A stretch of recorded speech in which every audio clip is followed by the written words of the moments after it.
भैरव ये देखकर शौक हो जाता है कि जमीन पर पड़ा हुआ ये इंसान जो अभी अभी फाइट में उसे जबरदस्त टक्कर दे रहा था, ये कोई आदमी नहीं है, ये तो एक लड़की है। भैरव की आंखें फटी की फटी रह जाती है। एक लड़की है जिसके पास स्काई बैंड करने की पावर है, लेकिन इससे ज्यादा हैरान भैरव को एक अलग चीज ने किया। वो ये था कि उसके छूने के बाद भी ये लड़की अभी तक जिंदा है। वह लड़की अपना सर घुमाकर भैरव की तरफ देखती है। वो बहुत ही ज्यादा खूबसूरत थी, पता नहीं क्यों, लेकिन उसे देखकर भैरव का दिल जोर जोर से धड़कने लगता है। उसकी आंखें नीली गहरी थी, बिल्कुल आसमान की तरह एकदम नीली। वह लड़की खड़ी हुई, उसकी आंखों में जैसे एक आग जल रही थी। वह गुस्से से भैरव को देखती है, लेकिन भैरव अब भी शौक होकर उसे देख रहा था। उसने होश में आते हुए कहा, तुम एक लड़की हो? उस लड़की ने तुरंत अपना खंजर निकाला और भैरव पर जोर से वार करने के लिए तेजी से उसकी तरफ आगे बढ़ी। पलक झपकने से भी कम की देरी पर उसने खंजर से भैरव की गर्दन पर वार करने की कोशिश की, लेकिन भैरव स्पीड में उससे भी ज्यादा तेज था। उसने उस लड़की की कलाई को हवा में ही पकड़ लिया। वो लड़की थोड़ी शॉक हुई। भैरव ने उसे एकदम से पलट दिया और अपनी बाहों में खींच लिया। भैरव के मजबूत सीने पर उस लड़की की पीठ लगी हुई थी और वह लड़की भैरव की बाहों में बुरी तरह से कैद थी। उसका हाथ भैरव ने इतनी जोर से पकड़ा हुआ था कि उसके हाथ से खंजर छूटकर जमीन पर गिर गया और गिरने की आवाज गूंज उठी। उस लड़की की आंखें थोड़ी बड़ी हो गई और माथे पर पसीना आ गया। उसने अपना सलाइवा गटका। वैम्पायर किंग ने उसे पकड़ लिया। क्या इसका मतलब वो अब मरने वाली है? जल्दी ही उसे अपनी गर्दन के पास कुछ ऐसा महसूस हुआ कि उसके रोंगटे खड़े हो गए और शरीर ऊपर से नीचे तक कांप गया। भैरव ने अपने हाथ को उठाया और उस लड़की के चेहरे, उसके बालों, उसके गर्दन पर अपनी उंगलियों को फेरने लगा, जैसे कुछ ऑब्जर्व करने की कोशिश कर रहा हूँ। वैम्पायर की ठंडी उंगलियों को अपने गर्दन पर महसूस कर उस लड़की की धड़कनें तेज हो जाती हैं। तभी भैरव के होठों के बीच हलचल होती है और उसके वैम्पायर वाले दांत बाहर निकलने लगते हैं। उसके गुर्राने की आवाज भी उस लड़की के कानों के पास अब सुनाई देने लगी थी। उस लड़की को समझ आ गया था कि उसका आखिरी वक्त शायद आ गया है। उसने अपनी आंखें बंद की और अपनी गर्दन के पास अपने वैम्पायर किंग के दांतों को किसी भी वक्त बेदर्दी से महसूस करने का इंतजार करने लगी। मगर जल्दी ही वो एकदम से कुछ महसूस करती है।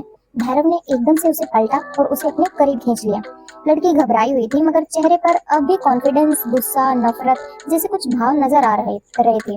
भैरव उस लड़की के चेहरे की तरफ बड़े ही अम्यूजमेंट और हैरानी, शौक की तरह के भाव से देख रहा था। आंखें बंद किए हुए वह लड़की काफी ज्यादा खूबसूरत लग रही थी। वह लड़की जब धीरे धीरे अपनी आंखें खोलती है तो उसकी नीली आंखें एक शैतान जैसे डेविल की दो सुनहरी आंखों से टकराती है। भैरव की आंखें वैसे तो हमेशा डार्क रहती थी, पर आज उसमें थोड़े से अलग तरह के इमोशंस भी नजर आ रहे थे, हैरानी, शौक, एम्यूजमेंट जैसे। उस लड़की की नीली आंखों में भैरव को हल्का सा डर भी दिखाई दिया, साथ में गुस्सा और नफरत भी। मगर भैरव को इस चीज से कोई फर्क नहीं पड़ रहा था। अगर उसे किसी चीज से फर्क पड़ रहा था तो ये कि उसकी बाहों में एक बहुत ही खूबसूरत लड़की है। धीरे धीरे भैरव के होंठ ऊपर उठने लगे और शौक से बाहर निकलते हुए उसकी हल्की मुस्कुराहट फिर से हंसी में बदल गई और उस लड़की को बाहों में लेकर भैरव जोर जोर से हंसने लगा। भैरव का इस तरह से हंसना उस लड़की को काफी ज्यादा कंफ्यूज कर रहा था। भैरव कई देर तक खूब हंसा और फिर एकदम से चुप होकर अपने हाथों को उठाकर उस लड़की के चेहरे पर ऐसे फेरने लगा जैसे जिंदगी में पहली बार उसने किसी लड़की को देखा हो, ऐसे छुआ हो। अगर सच्ची बात बताई जाए तो हाँ, ये बिल्कुल सच था। भैरव अपनी माँ के पेट से नहीं बल्कि एक अंडे से पैदा हुआ था। एक विशाल काय अंडा जिसमें उसके माँ बाप की एनर्जी डालकर उसे जिंदगी मिली थी। भैरव जब पैदा हुआ था और पहली बार एक दासी ने उसे अपनी गोद में उठाया, उसी वक्त वो राख का ढेर हो गई थी। सब लोग शॉक हो गए। एक अंतर्यामी तपस्वी ने उन्हें पता चला कि भैरव एक अजीब से श्राप के साथ पैदा हुआ है जो खुद मून गॉडेस ने उसे दिया है और उसके ही अलावा कोई उसे तोड़ नहीं सकता। वो किसी भी औरत, लड़की, महिला को छू नहीं सकता है। अगर छू लिया तो वो औरत उसी वक्त जलकर राख बन जाएगी। इस बात को बाहर फैलाया नहीं गया, महल में ही रखा गया था, क्योंकि भैरव इस श्राप के साथ साथ जन्मा था, असीम शक्तियों को लेकर, और उसे बनना था शैडोलैंड का फ्यूचर किंग। उस वक्त के महाराज यानी भैरव के पिता नहीं चाहते थे कि किसी को भैरव के श्राप का पता चले, वरना वो उसे अपना किंग एक्सेप्ट बिल्कुल भी नहीं करेंगे। सैकड़ों सालों से भैरव एक ऐसी जिंदगी जी रहा था जहां उसने कभी गलती से भी किसी औरत को छूने की हिम्मत नहीं की। जब भी कोई भी कभी भी किसी लड़की के वो करीब जाता या कोई औरत उसे छू लेती तो उसी वक्त वो लड़की राख का ढेर बन जाती थी, जलकर राख हो जाती थी। इसीलिए उसने खुद को औरतों से जितना हो सके उतना दूर रखा। लेकिन यह लड़की थी कौन?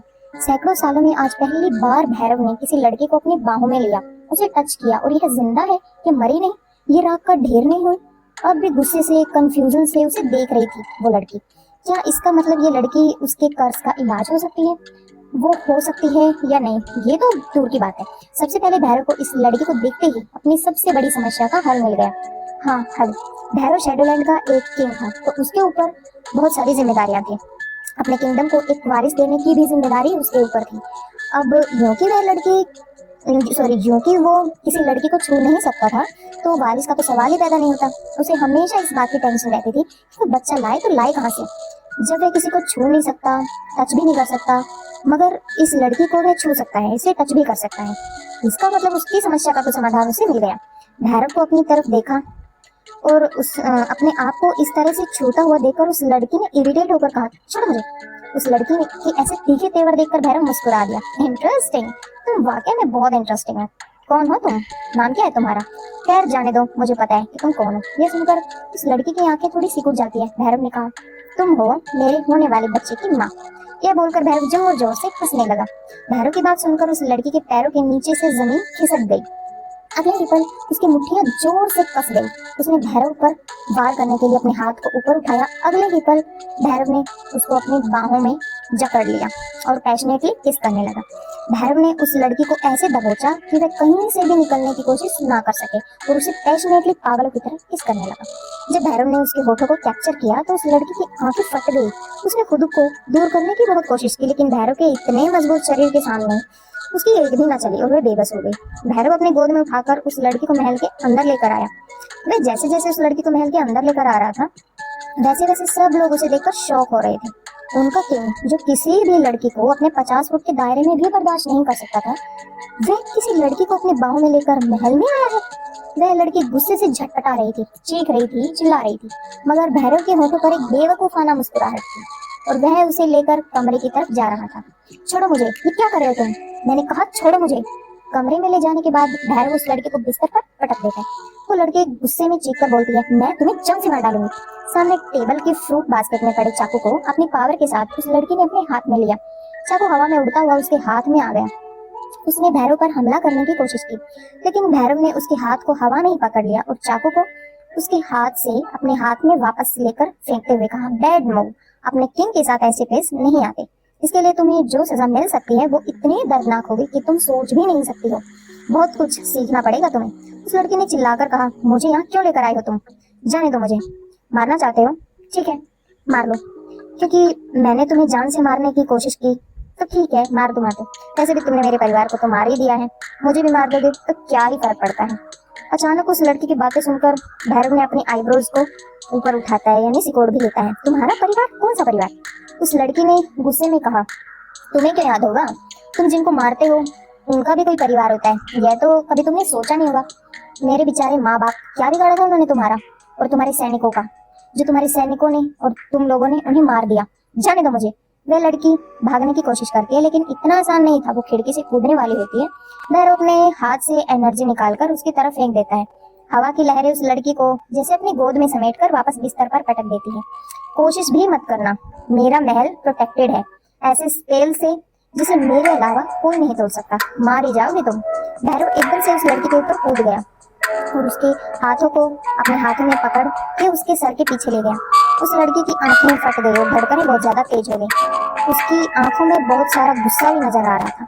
भैरव ने उस लड़की को कहा, calm down little kitty, calm down. अब तुम यहाँ से तभी जाओगी जब मैं तुम्हें जाने की इजाजत दूंगा। मुझे जान से मारने की कोशिश की है तुमने, उसकी सजा भी तो तुम्हें मिलेगी। उस लड़की की धड़कन बहुत तेज हो गई थी और जानती थी कि वह मरने वाली है। उसने वैम्पायर किंग को मारने की कोशिश की है, अब भला यह उसे जिंदा कैसे छोड़ेगा, इसलिए वह तैयार थी, हिम्मत जुटा रही थी। उसने कहा, ठीक है, मार डालो, मुझे मरने से डर नहीं लगता, मुझे जान से मार डालो, क्योंकि अगर मैं जिंदा बच गई तो मैं तुम्हें नहीं छोड़ूंगी। उस लड़की की आंखों में गुस्से नफरत की आग थी। इस पर भैरव ने अपनी आईब्रोज को ऊपर उठाते हुए कहा, तुमसे किसने कहा कि मैं तुम्हें जान से मारूंगा? तो लड़की यह सुनकर शॉक हो गई। तो क्या तुम मुझे नहीं मारोगे? भैरव ने मुस्कुराकर कहा, बिल्कुल भी नहीं। हाँ, लेकिन तुम्हें सजा जरूर मिलेगी। उस लड़की ने अपनी आंखों को सिकोड़ते हुए कहा, फिर कैसी सजा? भैरव ने उस लड़की के करीब अपने चेहरे को लाते हुए उसके कान के पास जाकर हल्की सी आवाज में फुसफुसाकर कहा, have sex with me and give birth to my fire. ये सुनकर उस लड़की की आंखें फट गई।